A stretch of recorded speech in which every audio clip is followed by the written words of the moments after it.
Kerbau bule keraton Surakarta adalah hewan yang memiliki warna kulit putih dan kemerah-merahan, sehingga dijuluki sebagai bule. Hewan ini bukan sembarang kerbau, melainkan hewan pusaka yang dikeramatkan oleh Keraton Kasunanan Surakarta Hadiningrat. Bagaimana sejarah dan tradisi dari kerbau bule keraton Surakarta? Kerbau bule keraton Surakarta adalah hewan yang memiliki warna kulit putih dan kemerah-merahan, sehingga dijuluki sebagai bule. Hewan ini bukan sembarang kerbau, melainkan hewan pusaka yang dikeramatkan oleh Keraton Kasunanan Surakarta Hadiningrat. Kerbau bule keraton Surakarta merupakan keturunan dari kerbau bule Kiai Slamet, yang merupakan hewan kesayangan Sunan Pakubuwono II, Raja kedua Keraton Surakarta. Menurut Babat Salah, sebuah buku sejarah yang ditulis oleh Raden Mas Said, kerbau bule Kiai Slamet diperoleh oleh Sunan Pakubuwono II saat ia mengungsi ke Ponorogo pada tahun 1742 Masehi.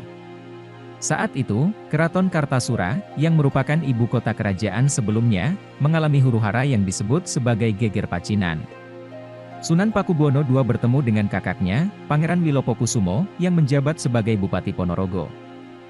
Sunan Pakubuwono II juga bertapa di bawah pohon sawo jajar, dan mendapat petunjuk tentang benda pusaka bernama Kiai Slamet. Benda pusaka tersebut dapat dibawa ke Kartasura dengan syarat diikuti oleh sepasang kerbau bule. Sunan Pakubuwono II kemudian mendapatkan kerbau bule tersebut dari Adipati Surobroto, putra dari Kiai Hasan Besari, yang merupakan pimpinan Pondok Gebang Tinatar di Desa Tegalsari. Sunan Pakubuwono II berangkat dari Ponorogo kembali ke Kartasura, dikawal oleh beberapa santri Pondok Gebang Tinatar dan kerbau bule Kiai Slamet. Namun, Sunan Pakubuwono II tidak kembali ke Keraton Kartasura, melainkan mencari lokasi baru untuk membangun keraton baru. Sunan Pakubuwono II melepaskan kerbau bule Kiai Slamet, dan membiarkannya berjalan sendiri. Kerbau bule tersebut berhenti di lokasi yang kini menjadi Keraton Kasunanan Surakarta. Sunan Pakubuwono II kemudian membangun keraton baru di lokasi tersebut, dan menamakannya Keraton Surakarta Hadiningrat. Kerbau bule keraton Surakarta menjadi salah satu pusaka yang dihormati dan dirawat oleh keraton. Kerbau bule keraton Surakarta kini berjumlah 17 ekor, namun tidak semua kerbau ikut dalam kirap.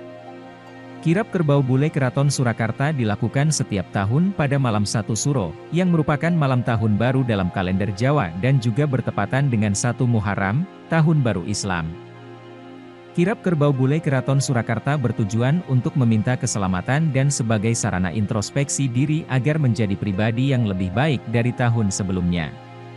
Kirap kerbau bule keraton Surakarta juga menjadi daya tarik bagi banyak orang, tidak hanya warga Solo saja.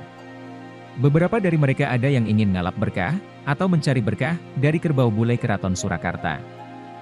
Mereka percaya bahwa kerbau bule keraton Surakarta memiliki manfaat, seperti untuk keselamatan, panjang umur, awet muda, menyuburkan tanah, dan lainnya. Kerbau bule keraton Surakarta memiliki warna putih karena mengalami kondisi yang disebut sebagai albinisme. Albinisme adalah kegagalan mutasi pada gen tirosinase yang menyebabkan produksi asam amino menjadi berkurang. Asam amino tersebut berperan dalam pembentukan pigmen melanin, yang memberi warna pada kulit, rambut, dan mata. Karena kurangnya melanin, kerbau bule keraton Surakarta memiliki warna kulit putih dan kemerah-merahan, serta mata yang berwarna merah atau biru. Kerbau bule keraton Surakarta adalah hewan pusaka yang dikeramatkan oleh Keraton Kasunanan Surakarta Hadiningrat. Kerbau bule keraton Surakarta merupakan keturunan dari kerbau bule Kiai Slamet, yang merupakan hewan kesayangan Sunan Pakubuwono II, Raja kedua Keraton Surakarta. Kerbau bule keraton Surakarta berperan sebagai cucuk lampah dalam kirap pusaka yang dilakukan setiap tahun pada malam 1 Suro, yang merupakan tahun baru dalam kalender Jawa dan Islam. Kerbau bule keraton Surakarta memiliki warna putih karena mengalami albinisme, yaitu kegagalan mutasi pada gen tirosinase yang menyebabkan kurangnya pigmen melanin.